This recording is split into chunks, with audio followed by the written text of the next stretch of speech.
Leozinho da Brotorte, começando mais um vídeo pra vocês aqui no canal. Não sei como que aconteceu isso, mas acho que choveu!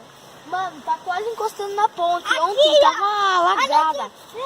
Eu vou entrar um pouco aqui, eu acho que tá... Deve ter dengue ali dentro. Olha! Nossa, aqui hoje, um pouquinho mais de manhã, eu entrei aqui ali. Ó, a gente só dá um passo aqui, ó.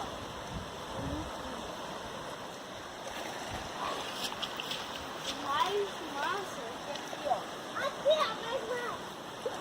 Olha aqui, pessoal. Mas a gente tá mergulho aqui hoje. Vai, vamos na fuga. 3, 2.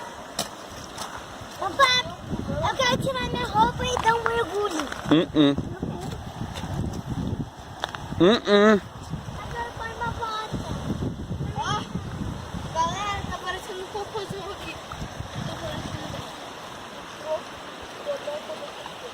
Palavras pra isso.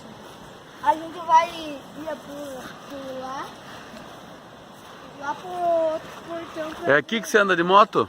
É, Aqui que é o campo que você anda de moto, que é a lagoa? é. Infelizmente. Né? Nossa, mãe. Pra tá assim, deve estar um banhado. Não é normal fazer isso todos os dias. Ano retrasado fez isso. E o ano passado não fez.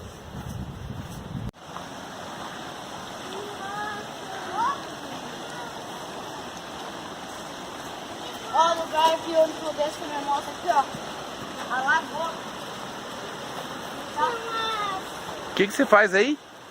De moto, onde eu desço aqui com as meninas. Ó, tá tudo cheio de água.